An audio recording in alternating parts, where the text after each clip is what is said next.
everybody, and welcome to episode 17 of MSP Business School. As always, we have Brian Doyle with us, Tim McNeil, and me, Rob Rogers. And today we have a special guest. We have Eric Kiehn from C&W Technologies out of Stuart, Florida.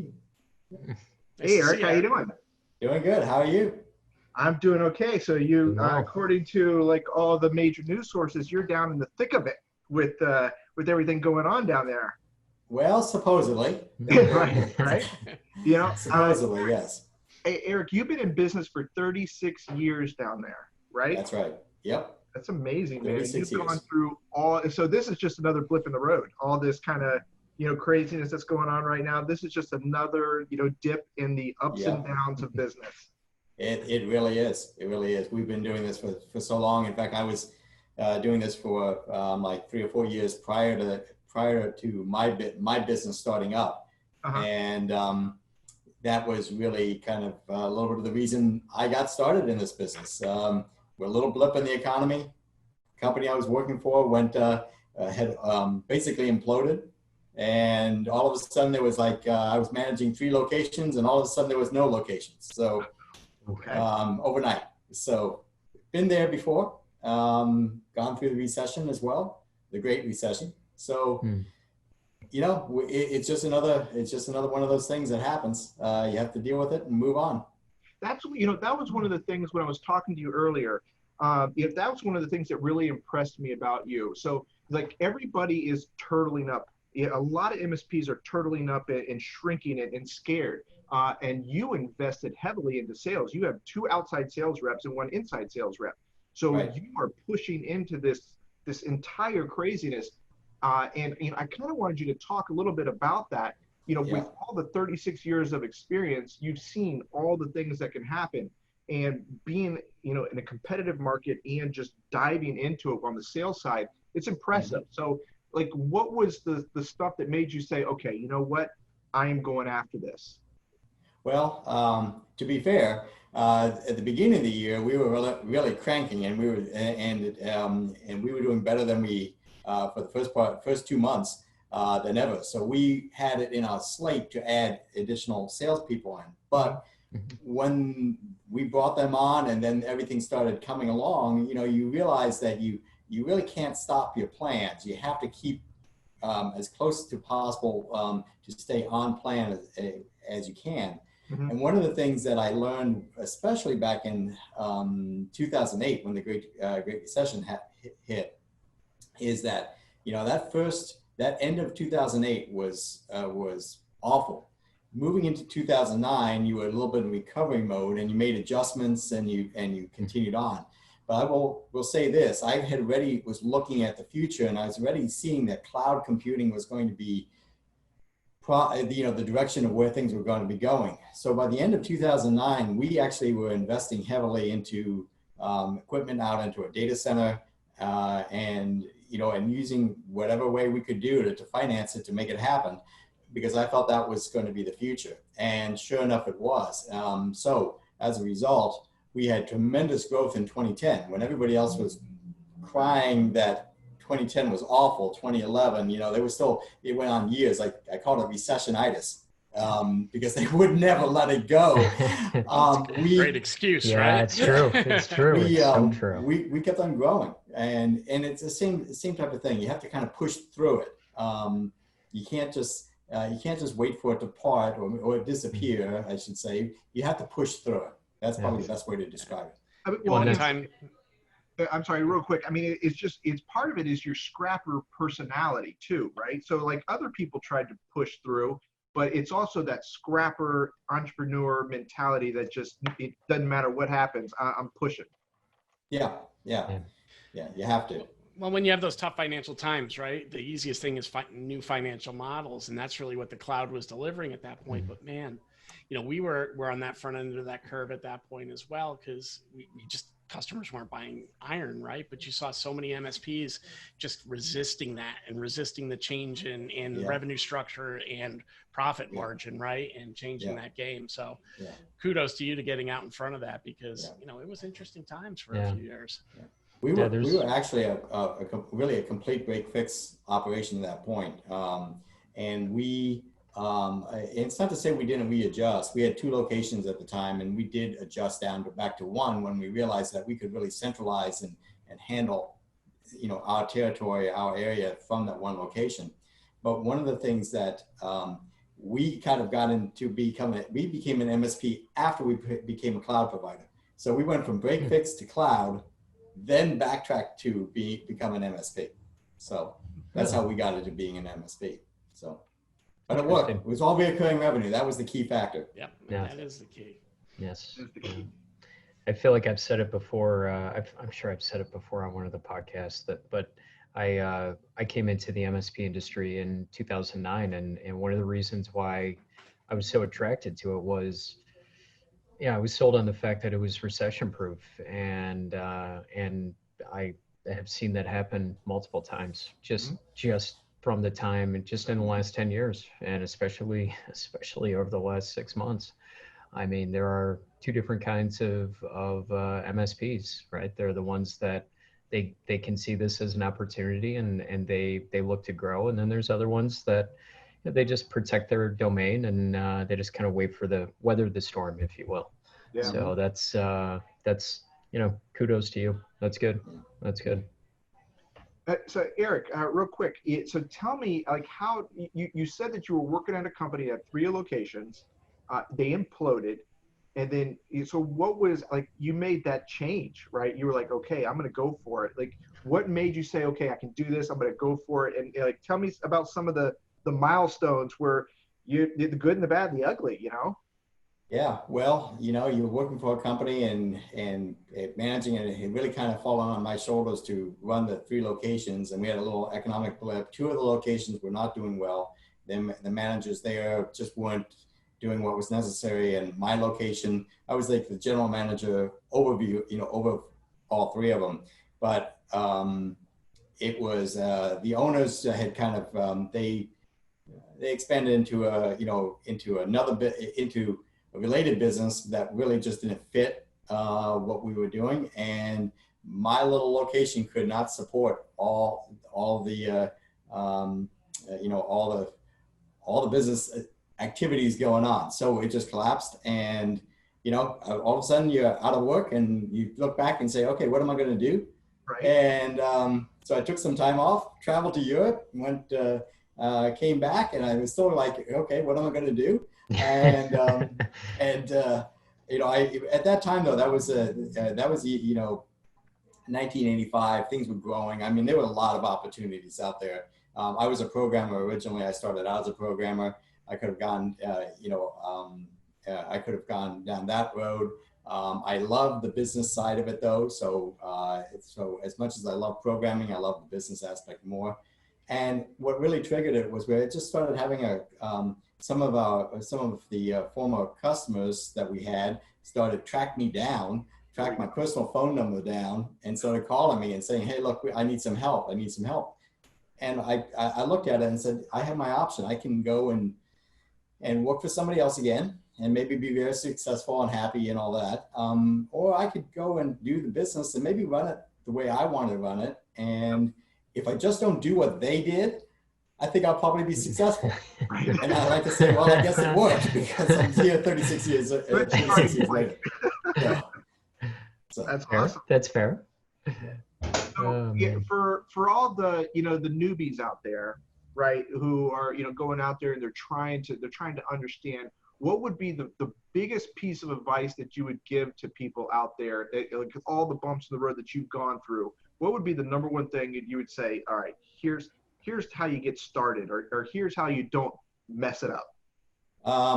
I would say number one, and this, I would be a lot further along with my business if I had done this early on. When you're new, you think you kind of know everything. I hate to say that. I was young. I was new. I was young. And I said I know everything. And hey, I did pretty well. But had I become part of a good peer group, an industry peer group, and also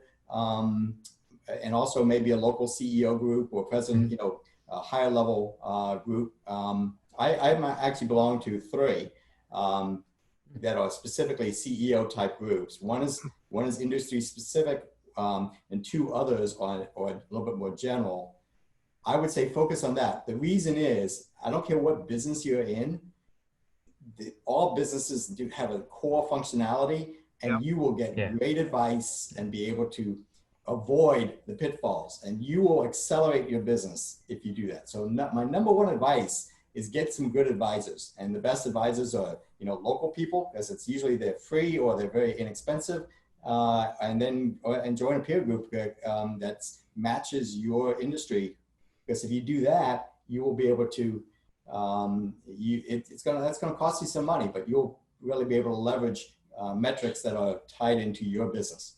Wow. And you get the perspective of Rob and I are a part of a peer group that is more of a generalist, and I can say that it's helped us tremendously, because we you get the perspective of people who aren't in the industry. They don't understand all of the day in, day out. So, we'll be up. In fact, we've got our next one next week, and we'll have to go through our monthly update and tell everybody what's going on. And now that people understand what we're doing, they're like, well, why wouldn't you just do it this way? Or why wouldn't you just do that? And it's like, oh yeah, that actually works. I like that. I agree with you. I like that non-industry different perspective, right? Because you keep getting, the same people telling you the same thing, because they're all doing it the same way as well. And then you get that different perspective. I got to be honest, Eric, I didn't see that coming. I thought you were going to give a different piece of advice, and that's pretty much right on. That is spot on. Where would you say, real quick, where would you say that to join that group in your growth cycle? Is that before your first inside salesperson? Is that before, your operations person? When do you feel like, looking back, you should have done it? Looking back, if I had done it, so when I started my company, it was just me, myself, and I, and out of my house. So there was no other structure. But within 6 months, I had rented a place and I was working out of an office. And probably within 2 months after that, I had a part-time secretary, which eventually became a full-time person and so forth. And then my first other tech, and I grew it that way. I would say probably very early on, the earlier on, the better, but you do have to make sure that you allocate the time. And that's always very, very difficult when you're a startup. But it's probably one of the most important things. If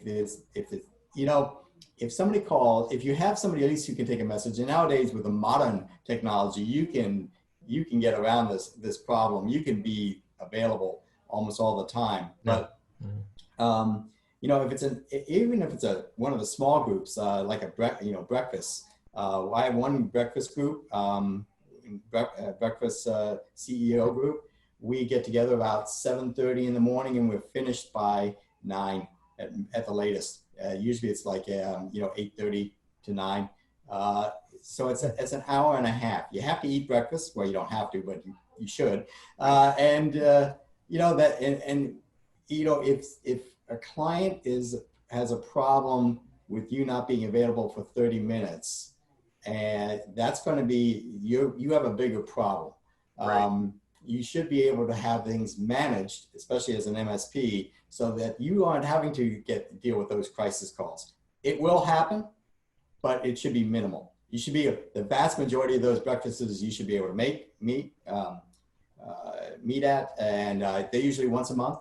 And then of course you always have your networking breakfasts and other things for generating business. But again, it's the same thing. You should allocate a little bit of the time for that. And what's an hour and a half to get really solid advice that's going to help move your business exponentially up. Totally agree. Yeah, completely.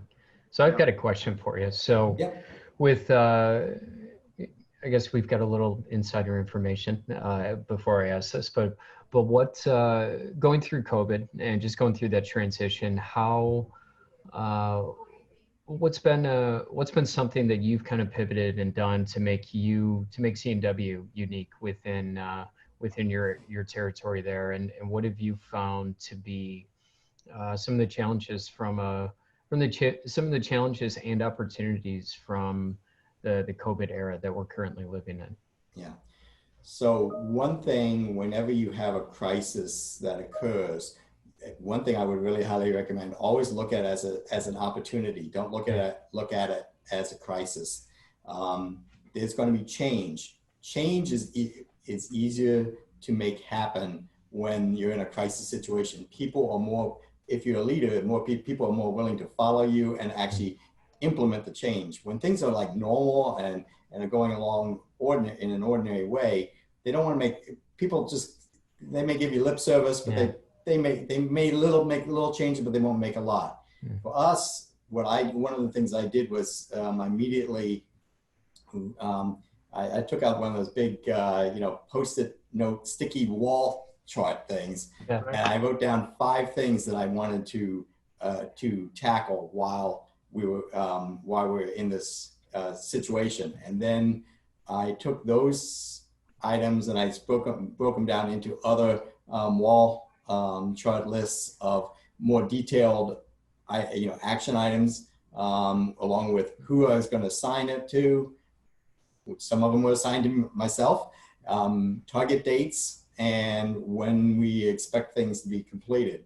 And for the most part, we've been hitting the marks. We are a little bit shy on some areas. I'm about ready to rewrite them all. But over the months, we have implemented a lot of the changes that we needed to do internally. And then externally, we made a concerted effort to be out front, talking to people, trying to become a little bit of an expert in some area. For me, one of my things that I did was I focused a lot on PPP information and the EIDL funding.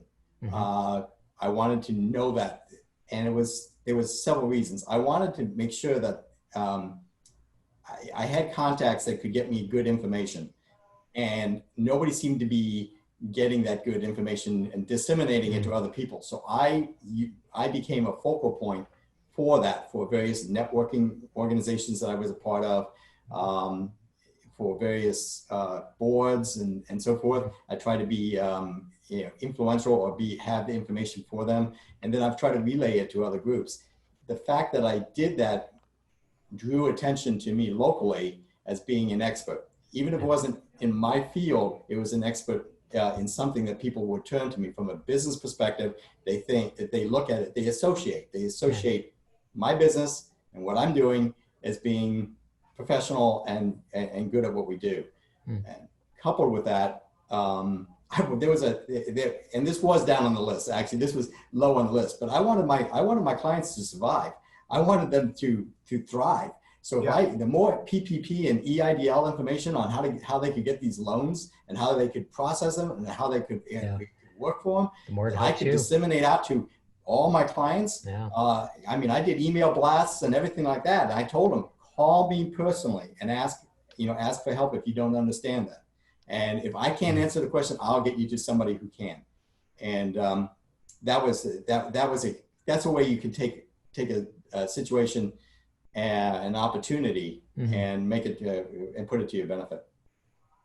Well, I didn't know that was strategic, man. I thought you were you just knew everything. So when I was on that monthly call with you, and you were leading the group on the PPP, I just thought that you just knew what you were talking about. I didn't know it was a big strategy on your part. I'm calling you up and asking all these questions, and I didn't realize that. It's awesome. Yeah, everything can be a strategy, but the opportunity just to help, if you're just helpful. I mean, when we were locked down here in Florida, and it came rather suddenly, we had a lot of clients, existing clients, and other non-clients, non-customers that were calling us to help them to be able to do remote access. I am working on a nice, good, large proposal right now for one client that when they called and I had touched base with them previously, but when they tried to get set up to work from home remotely, in like within a day and a half, their existing service provider told them, gave them some outrageous money, dollar cost or whatever it was going to be. And when they asked them about that, the service provider said, well, we have to make some money somehow. bad answer. Good answer And there. That's a we great were answer offering for the you, service though. for free we offered the service for free for 30 days, then it turned into 60 days, then it turned into 90 days, but that's okay.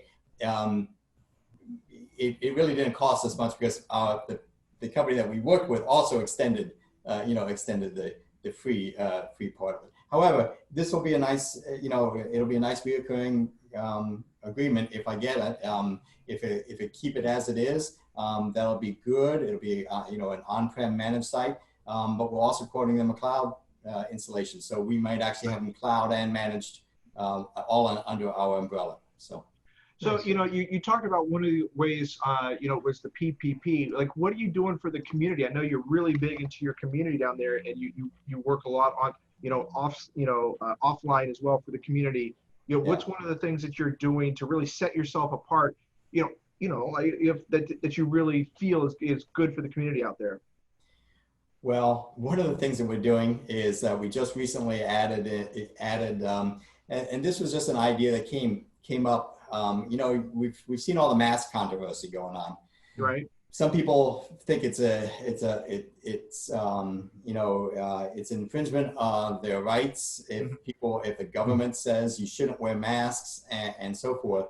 And what's a little bit lost in the I think in society has been the ability to look at and say, well, maybe if we would just follow this direction, this is good science, it's good data, or even if it's marginally good data, let's abide by this and help our fellow citizens. Right. But what was happening is it became so contentious that I was driving down and our county commission was going to be voting on the mask ordinance. They were shouted down and it wasn't happy. And I'm driving back, over the weekend. I'm thinking, what would it take to get people to wear a mask and help protect the rest of the public? And I said, first of all, it's got to have the American flag on it. It's got to be patriotic. That always helps. Yeah, that's going to help a lot. Yeah. And then I said I had to also appeal to somebody to some degree to the people who are going to be take that patriotism and they want to not, if they're going to be forced into that type of situation, maybe they want to make a statement. So I came up with an idea of putting on there, on one side it says, has an American flag, the other side it says, I buy local, and put together the mask, got it, found a source for it. I was able to use a local company that was devastated because they were an event operation. So they were just totally devastated on one side of the company, and get the mask ordered through them. They're actually being 100% American made out of Texas. We get them, and I'm actually distributing out and sending out free masks. So in fact, it was so popular that our first round, we got 250 to start with, and we are almost virtually out. In fact, we just put another order in for another 250. So, wow. Nice. Wow, That's awesome. I love it. So Eric, let me ask you a question. You've talked a little bit about how you've overcome adversity in the past, talked a little bit about some of your strategies for growth. What do you see in the future as we move into the post-COVID world? What's the next trend that you're looking at that could be interesting as we all move forward? Yeah, so I've been saying for quite a while in the business community that we have to get through the end of August to really see where what things are going to shape up, where the economy is going to be. And that's an arbitrary date, but I think it's a pretty good date to target to start really looking forward, far forward, I should say. It's probably give us an idea of what's going to be strong or weak, et cetera.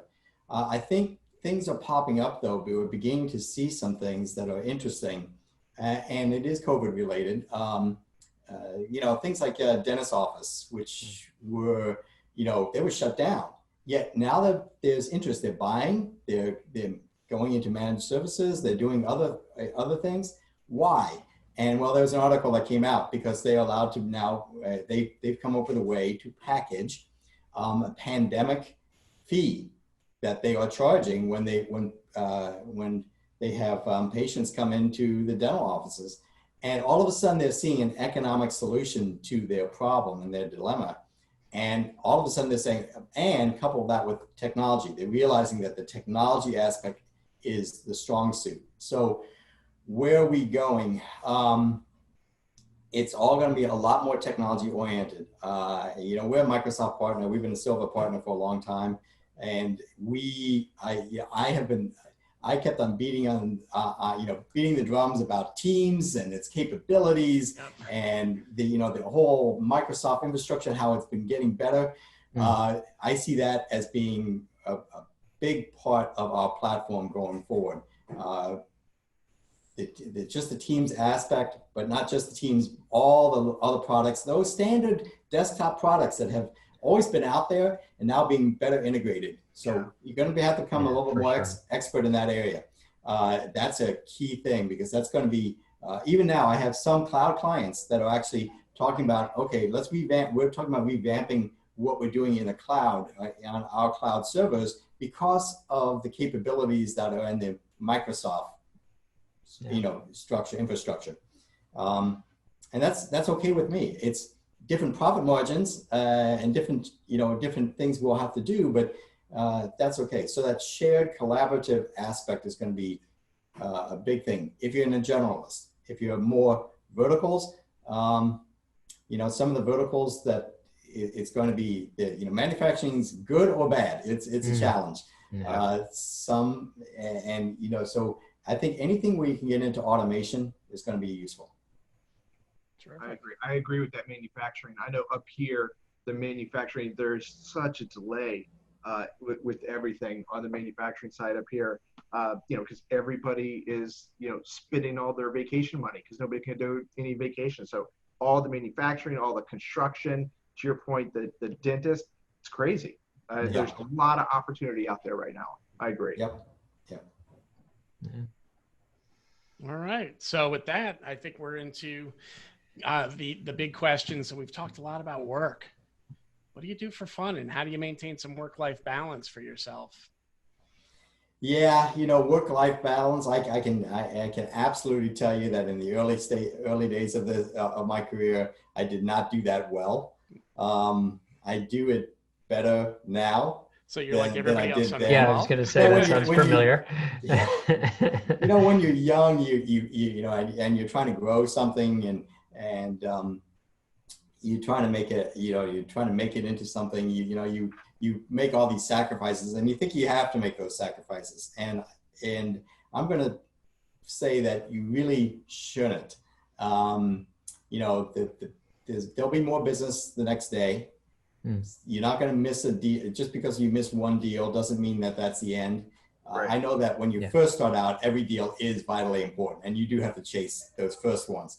But then if you've got a good price structure and so forth, it's not so much of a deal. It's not awful if you miss a deal. So try to, I rely a lot more of, my faith puts me a lot more in perspective. That if I, and if I listen to what I'm supposed to be doing, and follow the advice that you get when you follow your faith, then you're going to put a life balance, and you're going to make it much more, much better. Now I can try to think of the best word, and it's escaping me at the moment. But you will put the priorities in order, and the priorities isn't necessarily the business. Right. So the business will come. Yeah, I think you've really hit on the big one, though, is it takes time to mature in your career and be comfortable with where you're at in order to make those changes. And, we ask this question because one thing that is very real within our IT environment is, there's a lot of burnout out there. There's a lot of owner burnout.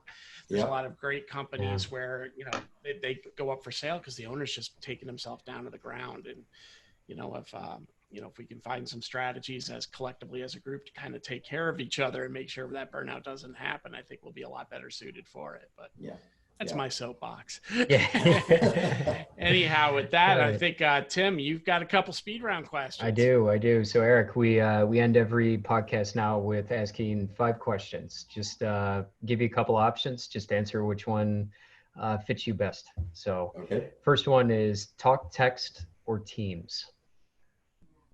Talk, text, or Teams. Yeah. Very balanced now. Okay. I'm very balanced on all of them. You know, one other note, if I'm older now, don't stop growing with the current technology. Don't stop growing with newer technology. Yeah. Accept it. Okay. All right. Music, movies, or TV? So, 3 years ago, I would have said TV. I'm probably a little bit more back to music. Yep. So. Okay. 3 for 3 on that. All right. Yep. What age do you want to retire? Oh, well, I have real good philosophy on that one. I don't really want to retire. Yeah. 3 for 3 again. When it's right, it's right. But if I build it, I'm still having so much fun doing what we're doing.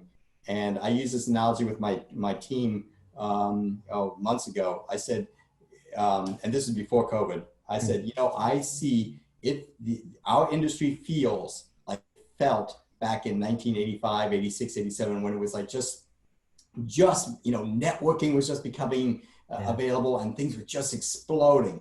And I said, we are in that, I had that same feeling before the COVID crisis came along. And I'm not saying that's gone away. Same feeling. It's so exciting with what's coming around the corner that, why stop? Why stop? Agreed. Mac or Windows? Windows. Yeah. Yep. Yeah. Okay. If you could do anything outside of tech, what would it be?